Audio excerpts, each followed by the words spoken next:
भाषा की सबसे छोटी इकाई है?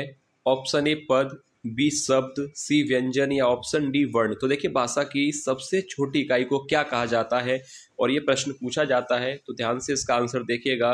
भाषा की सबसे छोटी इकाई है वर्ण। ऑप्शन डी राइट आंसर होगा। अगला प्रश्न है, सम्मुख का विलोम शब्द क्या है?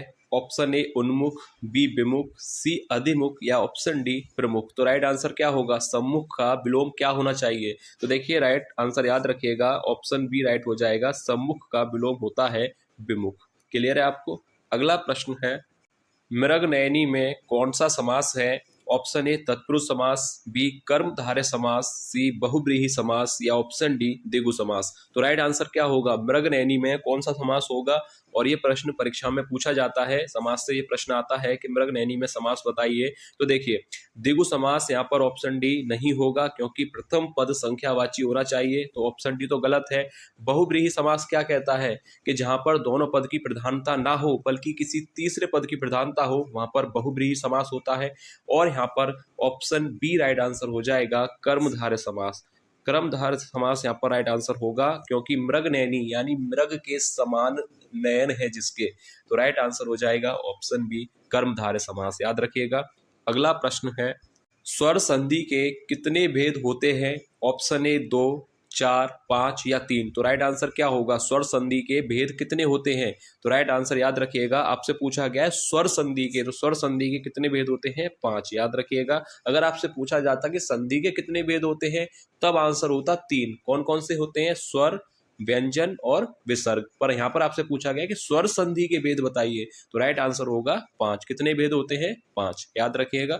अगला प्रश्न है, बारिद का पर्यायवाची शब्द क्या है? ऑप्शन ए कमल, बी चंद्रमा, सी नदी या ऑप्शन डी बादल। तो राइट आंसर क्या होगा? बारिद का पर्यायवाची शब्द क्या होगा? तो देखिए ऑप्शन यहाँ पर सही हो जाएगा, ऑप्शन डी बादल। बारिद किसका पर्यायवाची शब्द है? बादल का। याद रखिएगा। अगला प्रश्न है, रामू की किताब मेज पर रखी है, इस वाक्य में कौन सा कारक है? ऑप्शन ए संप्रदान कारक, बी अपादान कारक, सी करण कारक या ऑप्शन डी अधिकरण कारक। तो राइट आंसर क्या होगा? रामू की किताब मेज पर रखी है। तो यहाँ पर विभक्ति पर ध्यान दीजिएगा, विभक्ति है पर, और पर विभक्ति किसकी होती है? ऑप्शन डी राइट आंसर हो जाएगा, अधिकरण कारक की। याद रखिएगा। अगला प्रश्न है, हिंदी वर्णमाला में स व्यंजन वर्ण है, आपको बताना है कि स वर्ण क्या है? अंतःस्थ वर्ण है या ऊष्मीय व्यंजन है या स्पर्श व्यंजन है या ऑप्शन डी पार्श्विक वर्ण है। तो देखिए स वर्ण क्या है? स वर्ण है एक ऊष्मीय वर्ण। ऑप्शन बी राइट आंसर हो जाएगा। इसके अतिरिक्त और भी वर्ण होते हैं जो आपको याद रखना है, ऊष्मीय वर्ण कहलाते हैं, क्योंकि इन पे भी प्रश्न बनता है। तो देखिए कौन कौन से होते हैं, मैं यहाँ पे लिख दूं। इसके अतिरिक्त जो बचे हैं यह वर्ण भी ऊष्मीय वर्ण कहलाते हैं। तो यहाँ पर ए हो जाएगा श। ठीक है, ये 4 वर्ण हैं जो ऊष्मीय वर्ण कहलाते हैं, ये भी याद रखिएगा। अगला प्रश्न है, अनुज कमरे में है, वाक्य में कौन सा कारक है? ऑप्शन ए अपादान कारक, बी संप्रदान कारक, सी अधिकरण कारक या ऑप्शन डी कर्म कारक। तो देखिए अनुज कमरे में है, वाक्य में कारक क्या होना चाहिए? तो देखिए यहाँ पर ध्यान दीजिएगा, ऑप्शन वैसे तो सही हो जाएगा सी अधिकरण कारक। यहाँ पर ऑप्शन सी राइट आंसर हो जाएगा, अधिकरण कारक। लिंग की दृष्टि से खटमल कैसा शब्द है? ऑप्शन ए पुल्लिंग, बी स्त्रीलिंग, सी उभयलिंग या ऑप्शन डी इनमें से कोई नहीं। तो राइट आंसर क्या होगा? खटमल कैसा शब्द है? खटमल है ऑप्शन ए राइट हो जाएगा, पुल्लिंग शब्द। याद रखिए खटमल कैसा शब्द है? पुल्लिंग शब्द है। अगला प्रश्न है, सिर तोड़ में कौन सा समास है? ऑप्शन ए द्वंद्व समास, बी द्विगु समास, सी बहुब्रीहि समास या ऑप्शन डी तत्पुरुष समास। तो राइट आंसर क्या होगा? सिर तोड़ में कौन सा समास होगा? तो राइट आंसर यहाँ पर हो जाएगा ऑप्शन डी तत्पुरुष समास। तत्पुरुष समास राइट आंसर हो जाएगा, क्योंकि सिर तोड़ का मतलब है सिर को तोड़। तो यहाँ पर ऑप्शन डी होगा राइट आंसर, तत्पुरुष समास। अगला प्रश्न है, इन लड़कों में रवि सबसे तेज है, वाक्य में कौन सा कारक है? ऑप्शन ए करण कारक, बी संप्रदान कारक, सी अपादान कारक या ऑप्शन डी अधिकरण कारक। तो राइट आंसर क्या होगा? ध्यान से पहले वाक्य को पढ़िएगा, अगर ये प्रश्न आप सही करते हैं तो आपको कारक की समझ काफी अच्छी है। देखिए इन लड़कों में रवि सबसे तेज है, तो इसमें वाक्य में कारक कौन सा होना चाहिए? तो देखिए पहले यहाँ पर ऑप्शन बी संप्रदान कारक, ठीक है, और अधिकरण कारक, ये तो होगा नहीं। अब यहाँ पर है कि इन लड़कों में रवि सबसे तेज है, तो वाक्य में कारक हो जाएगा ऑप्शन सी अपादान कारक। अपादान कारक ही क्यों होगा, तो वो आपको पता है कि अपादान कारक कहाँ पर होता है, जहाँ पर अलगाव की स्थिति हो, जहाँ पर तुलना हो और भय हो। तो यहाँ पर तुलना की स्थिति है कि इन लड़कों में रवि सबसे तेज है, तो यहाँ पर तुलना की जा रही है और जहाँ पर तुलना होती है वहां पर अपादान कारक होता है, तो ऑप्शन सी राइट आंसर होगा। अगला प्रश्न है, निम्न में से अल्प प्राण शब्द कौन से हैं। ऑप्शंस दिए गए हैं, तो राइट आंसर क्या होगा। अल्प प्राण वर्ण आपसे पूछा गया है, तो आपको पता होना चाहिए, काफी बार ये मैं समझा चुका हूं कि प्रत्येक वर्ग का पहला, तीसरा और पांचवा वर्ण अल्प प्राण वर्ण कहलाता है, तो वही बस आपको याद रखना है। तो यहाँ पर देखिए कि पहला, तीसरा और पांचवा वर्ण कौन सा है, तो राइट आंसर हो जाएगा ऑप्शन डी। ऑप्शन डी ही राइट आंसर क्यों होगा, क्योंकि प वर्ग का प पहला है और ब तीसरा है। तो यही हमारी परिभाषा है कि अल्प प्राण वर्ण क्या होते हैं। प्रत्येक वर्ग का पहला, तीसरा और पांचवा वर्ण अल्प प्राण वर्ण कहलाता है। अगला प्रश्न है, लड़की, छात्र और मास्टर किस संज्ञा का उदाहरण है। ऑप्शन ए व्यक्तिवाचक संज्ञा, बी भाववाचक संज्ञा, सी जातिवाचक संज्ञा या ऑप्शन डी द्रव्यवाचक संज्ञा। लड़की, छात्र और मास्टर किस संज्ञा का उदाहरण होगा, तो सरल प्रश्न है, टाइम नहीं लेंगे, जातिवाचक संज्ञा राइट आंसर हो जाएगा। ऐसे प्रश्न अगर आते हैं तो आपको छोड़कर नहीं आने, अगर संज्ञा तो काफी सरल होती है, सभी को आना चाहिए, तो राइट आंसर होगा ऑप्शन सी। अगला प्रश्न है, निम्न में दंत्य ध्वनि कौन सी है। ऑप्शन ए क, च, त या भ, तो राइट आंसर क्या होगा। दंत्य ध्वनि यानी दंत्य वर्ण आपसे पूछा गया है, तो आपको पता होना चाहिए कि त वर्ग का प्रत्येक वर्ण दंत्य वर्ण कहलाता है, तो राइट आंसर हो जाएगा ऑप्शन सी त। याद रखिएगा, त वर्ग का जो प्रत्येक वर्ण है, जैसे कि त, साथ ही साथ ध्यान दीजिएगा ये सभी वर्ण कहलाते हैं दंत्य वर्ण। ये भी 5 होते हैं, त वर्ग का प्रत्येक वर्ण दंत्य वर्ण कहलाता है। अगला प्रश्न है, पर्णकुटी में कौन सा समास है। ऑप्शन ए तत्पुरुष, बी बहुव्रीहि, सी द्वंद्व या ऑप्शन डी द्विगु समास। तो राइट आंसर क्या होगा, सेकंड में आंसर होना चाहिए, क्योंकि पर्णकुटी में आपसे समास पूछा गया है। द्विगु क्या होता है, जिसका प्रथम पद संज्ञावाची हो, तो वो तो होगा नहीं। द्वंद्व क्या होता है, कि जिसमें दोनों पद की प्रधानता हो। और ऑप्शन बी बहुव्रीहि क्या होता है, कि जहां पर दोनों पदों को छोड़कर किसी तीसरे पद की प्रधानता हो। और तत्पुरुष यहाँ पर राइट आंसर हो जाएगा, क्योंकि पर्णकुटी का मतलब है, पर्ण माने क्या होता है, पत्ता, यानी पत्ते की कुटी। तो यहाँ पर ध्यान दीजिएगा, विग्रह करने पर आपको मिलेगा पत्ते की कुटी, तो यहाँ पर राइट आंसर हो जाएगा तत्पुरुष समास।